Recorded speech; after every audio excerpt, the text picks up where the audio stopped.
میں ایک taxi driver تھا۔ میرے گھر پر میرے علاوہ بس 2 ہی نفوذ تھے، میری اماں اور میری بیوی۔ میری ٹیکسی کی کمائی سے اچھی گزر بسر ہو رہی تھی۔ میری اماں بھولی تھی، زیادہ چالاک ہوشیار نہیں تھی۔ میری شادی کے بعد پورا گھر میری بیوی نے سنبھال رکھا تھا۔ وہ مزاج کی کچھ تیز تھی اور گھر کی دیکھ بھال اسی نے اپنے ہاتھوں میں کر رکھی تھی۔ میری والدہ بھی کبھی اس بات پر اعتراض نہیں کیا۔ میری والدہ اپنے کام سے کام رکھتی تھیں اور چپ چپیتے رہتی تھیں۔ زیادہ وقت اللہ کی عبادت میں صرف کرتی تھیں۔ کبھی مجھ سے میری بیوی کی شکایت بھی نہیں کی۔ میں بھی پرسکون تھا کہ چلو ساس بہو خوش ہیں۔ میرے خاندان والوں کا میرے گھر آنا جانا بہت تھا۔ میری بیوی ہی سب کو کھانا پینا پوچھتی تھی۔ بہت جلد ہی میرے گھر کے ساتھ ساتھ میرے خاندان والوں کو بھی میری بیوی کے طور طریقے پسند آنے لگے۔ سب اس کی تعریفیں کرتے تھے۔ میں صبح کا گھر سے نکلا رات کو ہی گھر لوٹتا تھا۔ میرے کام کی نوعیت ہی کچھ ایسی تھی۔ میں دن بھر کی انتھک محنت کرنے کے بعد بس اتنا ہی کما پاتا تھا کہ گھر کا خرچ اچھا چل رہا تھا۔ کوئی مہمان آ جاتا تو میری بیوی جوڑ توڑ کر کے سنبھال لیتی تھی۔ اس میں ہر خوبی تھی، بس ایک کمی تھی کہ وہ زیادہ خوبصورت نہیں تھی۔ مناسب شکل و صورت کی مالک تھی، لیکن اس کی دوسری خوبیاں اس قدر زیادہ تھیں کہ یہ خامی میرے نزدیک بے معنی سی ہو گئی تھی۔ میں پٹھان تھا، والدہ بھی پٹھان تھیں اور ہم دونوں کی گوری رنگت تھی۔ بیوی بھی تھی تو ہماری ذات برادری کی، لیکن خوبصورت نہیں تھی۔ رنگت بھی مناسب تھی۔ ایک دن میری ٹیکسی ایک گاڑی سے بری طرح سے ٹکرا گئی۔ میری ٹیکسی بھی الٹ گئی تھی۔ میں بے ہوش ہو گیا۔ جب ہوش آیا تو میں ہاسپٹل میں تھا۔ میری ٹانگ میں شدت سے ٹیسیں اٹھ رہی تھیں۔ جو لوگ مجھے ہسپتال لائے انہی سے مجھے معلوم ہوا کہ میری ٹانگ کے گھٹنے کی ہڈی ٹوٹ چکی ہے۔ میری ٹانگ پر پلستر چڑھا دیا گیا تھا۔ وہ مجھ سے میرے گھر کا پتہ پوچھنے لگے۔ مجھے ان لوگوں سے ہی پتہ چلا کہ میری ٹیکسی کی حالت بھی پہلے سے کافی بگڑ چکی ہے۔ انہوں نے ہی مجھے گھر تک پہنچایا۔ میں محتاج ہو کر رہ گیا تھا۔ میری ماں کی رو رو کر بری حالت ہو گئی تھی۔ بیوی بھی غم زدہ تھی۔ خاندان کے لوگ آتے، افسوس کے 4 جملے بولتے اور چائے پی کر چلے جاتے۔ کوئی مدد کرنے کو تیار نہیں تھا۔ ساری جمع پونجی 1 مہینے میں ہی ختم ہو چکی تھی۔ بیوی نے اپنا تھوڑا سا جو اس کے پاس زیور تھا بیچ کر ٹیکسی ٹھیک کروائی۔ مجھ سے کہنے لگی، جب تک تمہاری ٹانگ ٹھیک نہیں ہو جاتی تب تک وہ ٹیکسی چلا لیا کرے گی۔ یہ سن کر مجھے اپنی بے بسی پر رونا آنے لگا۔ میں کیسے ہی گوارا کرتا کہ میری گھر کی عزت سڑکوں پر ٹیکسی چلائے۔ ہمارے خاندان کی عورتیں پردے کے بنا گھر سے باہر نہیں نکلتی تھیں۔ میری غیرت کو یہ بات بالکل گوارا نہیں تھی۔ پہلے تو میں نے صاف منع کر دیا، لیکن جب نوبت فاقوں تک آ پہنچی تو مجھے ہی اپنی بے بسی کے ہاتھوں مجبور اپنی بیوی کو ٹیکسی چلانے کی اجازت دینی پڑی۔ وہ روز میرا مردانہ جوڑا پہنتی اور بڑا سا رومال لے کر اسے سر پر لپیٹ کر منہ بھی اسی سے ڈھانپ لیتی۔ اپنی وضع اس نے مردوں جیسی بنا لی تھی، کیونکہ عورت کا یوں ٹیکسی چلانا مناسب نہیں تھا۔ نہ جانے کوئی مرد کسی سنسان علاقے میں لے جا کر کہیں اس کی عزت کو پامال نہ کر دے۔ جس دن وہ پہلی بار گھر سے نکلی، میرا دل پورا دن بے چین سا رہا۔ دوپہر کا کھانا بھی نہیں کھایا گیا مجھ سے، کسی پل سکون نہیں آیا۔ وہ شام کو گھر لوٹی تو میری جان میں جان آئی۔ وہ بھی مایوس ہی لوٹی تھی۔ 1000 کا نوٹ میرے سامنے رکھا اور کہنے لگی، پورا دن بس اتنی سی ہی بچت ہو سکی ہے، کیونکہ مجھے راستوں کا اتنا علم نہیں ہے۔ میں نے ٹیکسی آس پاس کے علاقوں میں ہی چلائی تھی۔ پھر وہ کمرے میں چلی گئی، نہا دھو کر اپنے کپڑے پہن کر باہر آئی۔ میری اماں کھانا بنا چکی تھیں۔ کھانا کھاتے ہی وہ سو گئی، تھکن سے چور تھی، اس لیے اسے لیٹتے ہی نیند آ گئی۔ مجھے اس پر ترس بھی آ رہا تھا کہ ایک عورت ہو کر وہ مرد کی طرح دھوپ چھاؤں میں اپنا پسینہ ایک کر رہی تھی۔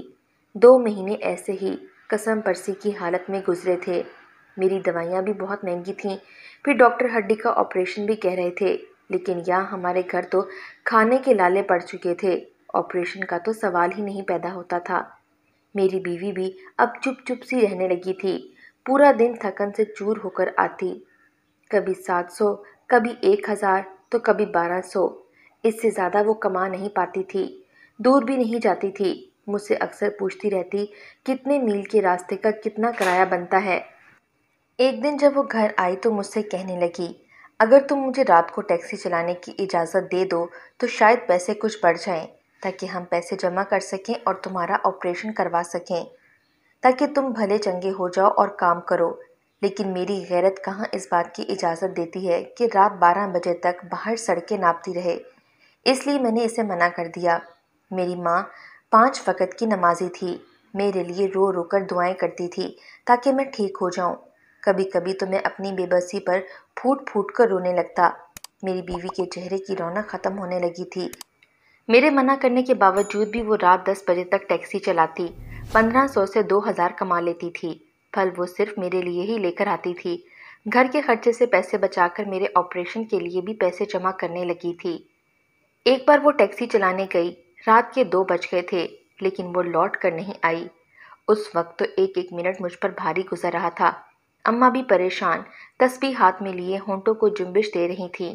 رنگت ان کی بھی اڑی ہوئی تھی، آنکھیں بند کیے نہ جانے کیا کیا پڑھ رہی تھیں۔ میں تکلیف کے باوجود بیساکھی کے سہارے کھڑے ہو کر چلتے ہوئے بیرونی دروازے تک پہنچ گیا۔ کہیں اس کا بھید نہ کھل گیا ہو کہ وہ مرد نہیں عورت ہے، کہیں اس کی عزت خطرے میں نہ پڑ گئی ہو، کہیں کوئی لٹیرا اسے لوٹنے نہ آ گیا ہو اور وہ پیسے دینے سے انکار کر رہی ہو اور وہ اسے گولی نہ مار گیا ہو۔ ایک کے بعد ایک دل دہلا دینے والی سوچ میری جان نکال رہی تھی جب دور سے ٹیکسی کی ہارن کی آواز سنائی دی۔ چند ہی لمحوں میں ٹیکسی میرے دروازے کے پاس آ رکی۔ میری بیوی اب بھی مردانہ سوٹ میں، سر پر رومال لپیٹے، منہ بھی لپیٹے بیٹھی ہوئی تھی۔ میں نے اسے پوچھا، تم ٹھیک تو ہو؟ کہنے لگی، میں ٹھیک ہوں۔ میں نے اسے اندر آنے کی بھی مہلت نہ دی اور سوالوں کی بچھاڑ اس پر شروع کر دی کہ اتنی دیر اسے کہاں لگ گئی تھی، وہ کیوں اتنی دیر سے لوٹی ہے۔ اسے وقت کا ذرا احساس نہیں اور نہ ہی میری کوئی پرواہ کہ میں اس کے لیے کتنا پریشان تھا۔ میرا لہجہ سخت ہونے لگا، مجھے غصہ آنے لگا۔ کہنے لگی، ٹیکسی بیچ راستے میں خراب ہو گئی تھی، کیا کرتی؟ کسی مہربان نے مدد کی، ٹیکسی ٹھیک کی، تبھی لوٹی ہوں۔ اس بار اس نے اپنی جیب سے 5000 نکال کر میرے ہاتھ میں رکھے اور کمرے میں چلی گئی۔ نہا کر اپنے کپڑے پہن کر باہر آئی۔ مجھے 5000 دیکھ کر غصہ آنے لگا۔ وہ مجھ سے جھوٹ بول رہی تھی کہ ٹیکسی خراب تھی۔ اگر ٹیکسی خراب ہوتی تو وہ اتنے پیسے پورے دن میں نہیں کما سکتی تھی۔ یقیناً وہ 2 بجے تک ٹیکسی ہی چلاتی رہی تھی۔ پہلی دفعہ میرا ماتھا تب ٹھنکا جب میری بیوی سر شام ہی واپس آئی اور 15000 میرے ہاتھ پر رکھے۔ بڑی خوش ہو کر بتانے لگی کہ اسے ایک ایسی سواری مل گئی ہے جو اسے روز 15000 دے گی اور وقت بھی 4 بجے سے 6 بجے کا ہے۔ جتنی خوشی سے وہ بتا رہی تھی جیسے اس کی لاٹری لگ گئی ہو۔ آج اس کا چہرہ بھی خوشی سے دھمک رہا تھا۔ نہ جانے مجھے یہ سن کر چین کیوں نہیں آ رہا تھا۔ میری ماں بھی خوش تھی۔ میری بیوی اگلے ہی روز مجھے اچھے ڈاکٹر کے پاس لے گئی۔ اس نے میرا چیک اپ کر کے کہا کہ اگر میرا آپریشن ہو جائے تو میں 1 مہینے میں چلنے لگوں گا، لیکن 3 لاکھ کا خرچہ ہوگا کیونکہ میرے گھٹنے کی ہڈی ٹوٹی تھی۔ میں تو سوچ کر ہی پریشان ہو گیا کہ ساری زندگی یوں ہی محتاجی سے گزارنی پڑے گی، لیکن میری بیوی نے میرے آپریشن کی حامی بھر لی۔ کہنے لگی، میری نوکری پکی ہے سمجھو، روز کے 15000 آئیں گے تو تمہارا آپریشن بھی اچھے سے ہو جائے گا۔ میں نے کہا، ایسا کون ہے جو تمہیں 2 گھنٹے کے 15000 دے رہا ہے؟ وہ کہنے لگی، مجھے بتانے کی اجازت نہیں ہے۔ اور کیا تمہیں مجھ پر اعتبار نہیں؟ تمہارے لیے ہی تو میں یہ سب کچھ کر رہی ہوں۔ میں اس وقت بے بس اور مجبور تھا، اس لیے چپ ہو گیا، لیکن یہ روز کے 15000 میرے سینے پر سانپ کی طرح لوٹنے لگے تھے۔ نہ جانے ایسا کون سا کام تھا جو اسے 15-20 ہزار مل رہے تھے۔ میری راتوں کی نیند اڑنے لگی تھی۔ پوری رات میں بیوی کے چہرے کو کھوجتی نظروں سے دیکھتا رہا تھا، نہ جانے کیا ڈھونڈنے کی کوشش کرتا رہتا تھا۔ ایک مرد کے لیے اس سے بڑی آزمائش تو شاید کوئی اور ہو ہی نہیں سکتی کہ بیوی کہاں سے اتنے پیسے روز لے کر آتی ہے۔ ہم پٹھان ہیں اور پٹھان اپنی عزت اور غیرت کے لیے جان بھی لے لیتے ہیں اور جان دے بھی دیتے ہیں۔ غیرت پر مر مٹنا ہی ہم اپنی شان سمجھتے ہیں، لیکن غربت نے مجھے ایسا بے بس کیا کہ میرا کبھی کبھی دی چاہتا کہ خود کو ہی ختم کر دوں۔ جب میری بیوی واپس آتے ہی نہانے جاتی اور میرا کلیجہ جلنے لگتا۔ جب سے میں محتاج ہوا تھا بیوی میرے قریب نہیں آئی تھی۔ کمرے کی بجائے ہم صحن میں سوتے تھے۔ میری چارپائی صحن میں ہوتی تھی، وہ بھی میرے برابر صحن میں چارپائی ڈالے سوتی تھی۔ میری اماں کی چارپائی بھی وہیں ایک کونے میں ہوتی تھی۔ نہ جانے کیوں میرا دل اپنی بیوی کو دیکھ کر گھبرانے لگا تھا۔